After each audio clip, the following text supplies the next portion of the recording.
नमस्कार विद्यार्थी मित्रों, आज हम गद्य नंबर 2 बापू की कुटिया में का अध्ययन शुरू करेंगे। अगले वीडियो में बापू की कुटिया में का पूर्वार्ध का अभ्यास पूरा किया। आज के इस वीडियो में इस गद्य के उत्तरार्ध का अध्ययन शुरू करेंगे। तो पूर्वार्ध में जब हमने देखा कि रामवृक्ष बेनीपुरी जी बापू की कुटिया में जाते हैं और वहाँ की प्रत्येक वस्तुओं को एकदम करीबी से देखते हैं और बापू को प्रत्यक्ष निहारते हैं, ऐसा भाव वो कुटिया के अंदर महसूस करते हैं। तब हम इस गद्य के उत्तरार्ध की ओर आगे बढ़ते हैं। तो कुटिया के अंदर तकिया है, बिस्तरा है, तुलसी की माला, चरखा, खड़ाऊ, घड़ी, 3 बंदर, ये सारी वस्तुओं को एकदम करीबी से देखते हैं लेखक। अब लेखक के सामने सेल्फ नजर आता है और वह सेल्फ को एकदम निकटता से देखते हैं। तो यहाँ से अब हम आगे बढ़ते हैं। शेल्फ के ऊपर पत्थर का एक टुकड़ा यूं ही उबड़ खाबड़ कहीं से उठा लाया गया। यह बापू के लिए पेपर वेट का काम करता था। नीचे के 2 खानों में बापू की किताबें। पहले खाने में सार्थ गुजराती जोड़नी कोश, दूसरी पुस्तक जो है रीथिंकिंग क्रिश्चियनिटी, तीसरी जो पुस्तक है हजरत ईसा और ईसाई धर्म, और चौथा जो ग्रंथ है श्रीमद् भगवद गीता। तो ये प्रथम खाना जो है सेल्फ का, इसके अंदर ये 4 महत्वपूर्ण ग्रंथ देखने को मिलते हैं। दूसरा जो खाना है उसमें कौन कौन से वस्तुएं हैं, तो इसका भी जिक्र यहाँ लेखक करते हैं।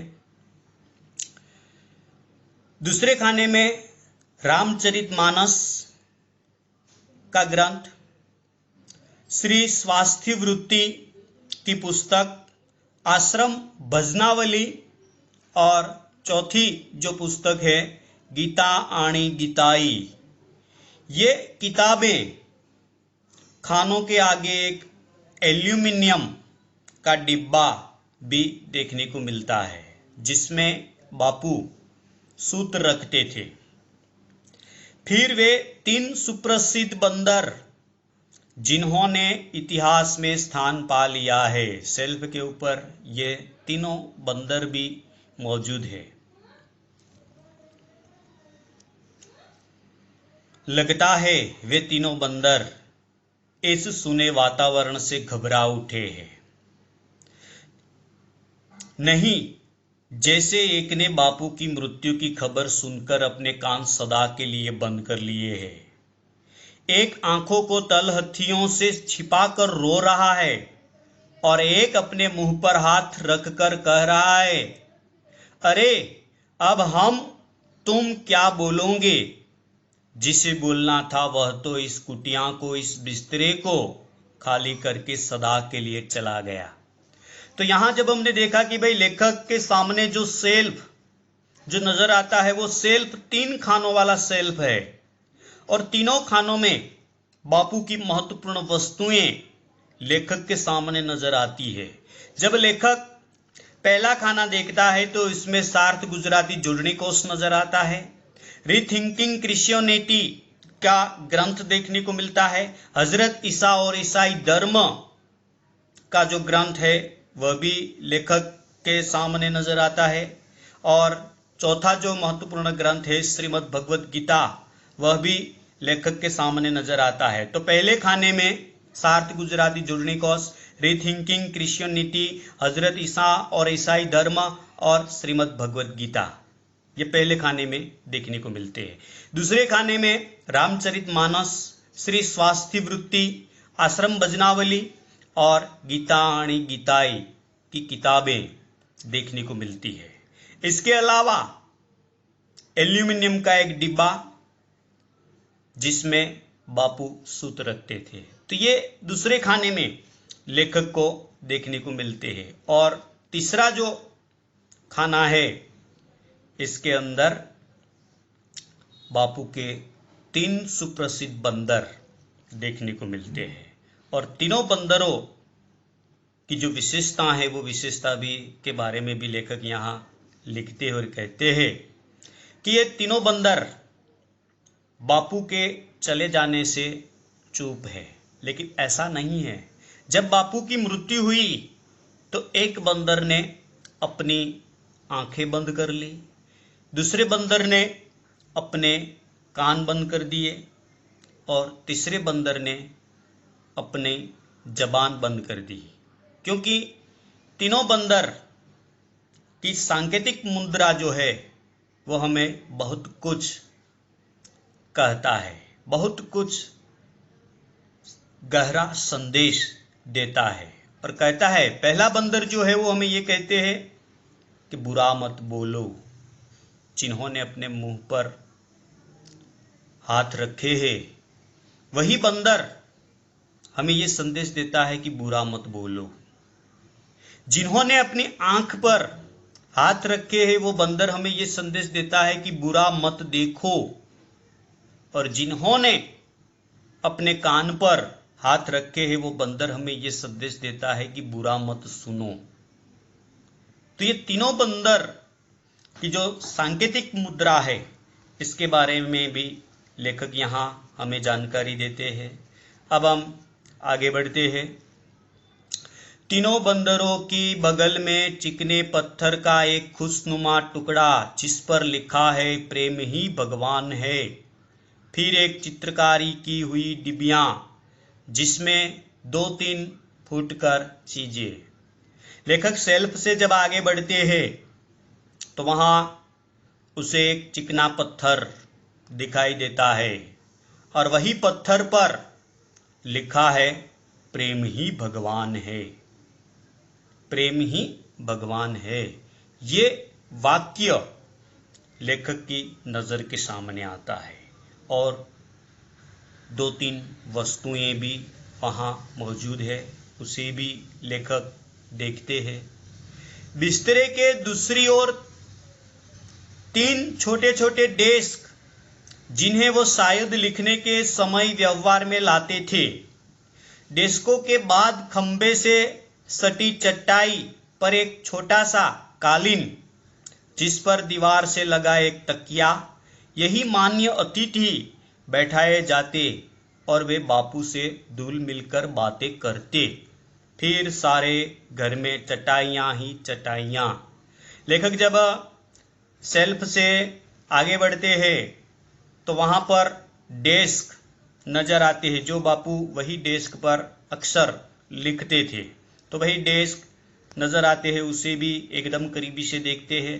और वहाँ से जब आगे बढ़ते हैं तो कई प्रकार की चटाइयाँ और कालीन देखने को मिलते हैं। कालीन का मतलब होता है गलीचा।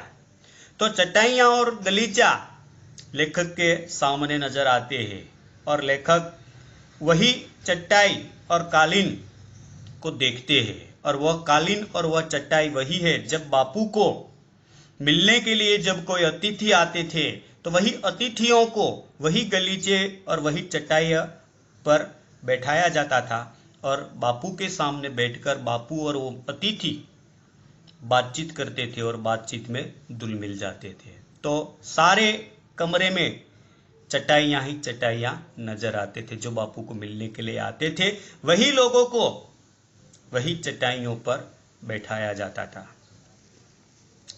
इन्हीं चटाइयों पर देश विदेश के बड़े बड़े व्यक्ति बैठते और बापू के मुख से निकले वचनामृतों का पान करते। बापू अपने चक्र को घुमाते हुए उनसे बात करते जाते, यों काम के साथ बात को मिलाकर मानो हमें सदा चेतावनी देते, देखो समय बर्बाद मत करो, तुम्हारी बातें भी तुम्हारे चक्र को कभी नहीं रोक सकेगी। जिन चटाइयों पर कभी नेहरू, राजेंद्र प्रसाद, पटेल के समान देश के बड़े से बड़े लोग और संसार के बड़े से बड़े राजनीतिज्ञ, पत्रकार, साहित्यिक बैठते थे, उन पर आज इस दोपहरिया में मैं अकेला बैठा हूं। इस बात की कल्पना भी भावमुग्ध कर रही है। आज लेखक कुटिया के अंदर जिस चटाई पर बैठे हैं, वही चटाई पर पहले जब बापू बिस्तरे पर बैठते थे, उसी समय बापू को मिलने के लिए देश के बड़े बड़े नेता, देश के बड़े बड़े साहित्यकार, देश के बड़े बड़े पत्रकार और विदेश के बड़े से बड़े लोग बापू को मिलने के लिए आते तो वही चटाई पर बैठते थे और बापू के वचनामृतों का वो पान करते थे। और बापू इन लोगों को समय के संदर्भ में संदेश देते थे, क्योंकि बापू को जब ये लोग मिलने के लिए आते थे तो बापू अपना काम शुरू रखते थे। यहां लेखक ये कहता है कि जिन चटाइयों पर पंडित जवाहरलाल नेहरू, राजेंद्र प्रसाद, सरदार वल्लभ भाई पटेल, इसके अलावा देश के जाने माने साहित्यकार, पत्रकार, राजनीतिज्ञ लोग, विदेश के बड़े बड़े लोग जिन चटाइयों पर बैठते थे, आज वही चटाई पर मैं अकेला बैठा हूं। और इसकी कल्पना भी लेखक कहता है मुझे भावमुक्त कर देती है। तो इस प्रकार यहाँ लेखक जिस कुटिया में जो चटाई पड़ी हुई है, उसी चटाई के एकदम करीब बैठे हैं और उसी पर बैठकर वह काल्पनिक दुनिया में खो जाते हैं और स्वयं भावमुग्ध होते हैं।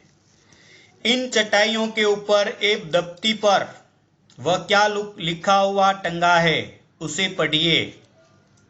झूठ शब्दों में निहित नहीं है, छल करने में है। चुप्पी साधकर भी झूठ बोला जा सकता है। दोहरे अर्थ वाले शब्दों के प्रयोग द्वारा किसी शब्दांश पर जोर देकर, आंख के संकेत से और किसी वाक्य का विशेष महत्व देकर भी झूठ का प्रयोग होता है। वस्तुतः इस प्रकार का मिथ्या प्रयोग साफ शब्दों में बोले गए झूठ की अपेक्षा कई गुना बुरा है। लेखक यहां ये कहता है जिस चटाई पर लेखक बैठे हैं वहां एक दफ्ती पर कुछ लिखा हुआ नजर आता है और उसे जब वो पढ़ता है तो उसमें लिखा है कि झूठ शब्दों में निहित नहीं है, छल करने में भी है। कभी कभार हम ये मानते हैं कि जब हम झूठ बोलते हैं तब वो झूठ माना जाता है। तो यहां जिस दफ्ती पर लिखा हुआ नजर आता है उसमें ये जो वाक्य है और उसमें यह लिखा है कि झूठ शब्दों में निहित नहीं है, बोलने से ही झूठ होता है, ऐसा नहीं है। कैसे कैसे झूठ का प्रयोग होता है इसके बारे में यहां लिखा नजर आता है और कहा इसमें लिखा है कि छल करने में भी झूठ का प्रयोग होता है। चुप्पी साधकर भी झूठ बोला जा सकता है। दोहरे अर्थ वाले शब्द का प्रयोग करके भी झूठ बोला जा सकता है। किसी शब्द पर या किसी वाक्य पर जोर देकर या उसका महत्व बताकर भी झूठ बोला जा सकता है। तो इन सभी मिथ्या प्रयोगों, साफ शब्दों में बोले गए झूठ की अपेक्षा कई गुना बुरा है। अगर हम ऐसा मिथ्या प्रयोग करते हैं तो वह कई गुना झूठ की अपेक्षा वो बुरा है, ऐसा लिखा हुआ नजर आता है। उसे लेखक बड़े ध्यान से पढ़ते हैं और आगे बढ़ते हैं। बापू की इस कुटिया के 3 भाग है। एक भाग यह है जहां मैं बैठा हूं, यहीं कभी बापू रहते थे। इसके बगल में मध्य भाग में एक कोठरी है जिसमें एक चौकी पर एक बिस्तरा सिमटा हुआ रखा है। इस कोठरी में अंतिम दिनों में बापू की सेवा करने के लिए राजकुमारी अमृत कौर रहती है। इसके तीसरे भाग में बापू का स्नानागार है। कितनी सफाई, कितनी स्वच्छता। बापू अपने कमोड को अपने हाथों कैसा साफ रखते। उसकी सफाई के लिए लकड़ी का ब्रश है, फिनाइल की शीशी है, कमोड के आगे कमरे में पानी की बाल्टियां, लोटे, मिट्टी के हंडे आदि है। इस बाग के 2 हिस्से हैं, एक में शौच और स्नान के सामान है, दूसरे में एक चौकी है, कुछ तख्ते हैं। बापू के शरीर पर यही तेल की मालिश की जाती थी। तो अब यहाँ लेखक रामवृक्ष बेनीपुरी जी हमें बापू की कुटिया किस तरह की है इसकी जानकारी देते हैं। तो यहाँ रामवृक्ष बेनीपुरी जी कहते हैं कि बापू की कुटिया 3 भागों में विभाजित है। पहला भाग जहां लेखक बैठे हैं वही भाग है, और दूसरा जो भाग है कुटिया का, उसमें एक बिस्तरा देखने को मिलता है। और वह बिस्तरा किसका है? तो कि राजकुमारी अमृत कौर का। तो राजकुमारी अमृत कौर कौन थी? तो कि वो बापू की सेवा करने वाली राजकुमारी थी, स्वयं राजकुमारी थी, लेकिन वो बापू से इतनी प्रभावित हुई थी कि जिन्होंने अंतिम समय में बापू की वो सेवा करती थी। इसीलिए कुटिया के का जो दूसरा भाग है वह दूसरे भाग में राजकुमारी अमृत कौर रहती थी। इसके तीसरे भाग में बापू का स्नानागार है। कुटिया का जो तीसरा भाग है वो स्नानागार है, जिसमें सफाई की अगर हम बात करें तो बापू स्वयं अपने हाथों से वो अपने स्नानागार की सफाई करते थे, क्योंकि बापू स्वच्छता के आग्रही थे। बापू के पास सेवकों की कोई कमी नहीं थी, फिर भी बापू सेवकों से काम नहीं करवाते थे। बापू स्वयं अपने हाथों से अपने स्नानागार की सफाई करते थे। और स्नानागार के अंदर जो वस्तुएं हैं जो स्नानागार में वो इस्तेमाल करते थे स्नान करने के लिए, इन सारी वस्तुएं इस स्नानागार के अंदर देखने को मिलती है। स्नानागार के साथ साथ शौचालय भी इसके अंदर है, और शौचालय की सफाई भी बापू स्वयं अपने ही हाथों करते थे। तो इस प्रकार कुटिया के जो 3 भाग है वो तीनों भाग का परिचय रामवृक्ष बेनीपुरी जी हमें देते हैं।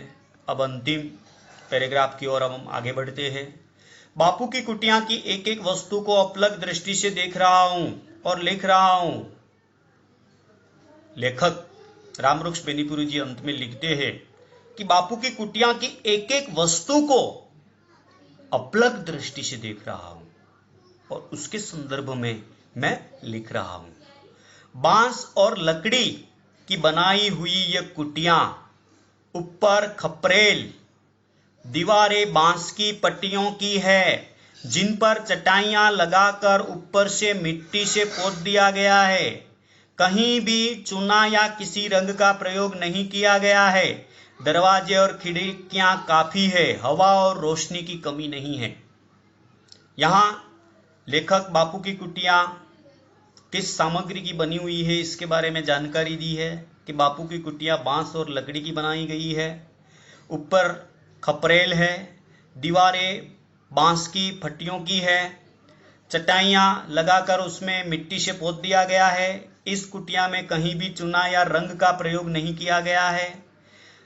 कुटिया में दरवाजे और खिड़कियों की कोई कमी नहीं है, इसलिए पूरी कुटिया में रोशनी और हवा की कोई कमी नहीं नजर आती, क्योंकि इस कुटिया में दरवाजे और खिड़कियां ज़्यादा है और इसके कारण कुटिया में कहीं भी हवा और रोशनी की कमी महसूस नहीं होती।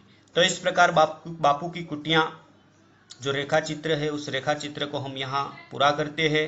शब्दार्थ और टिप्पणी जो है उसे आप देख लेना और हिंदी विषय की नोटबुक में लिख देना।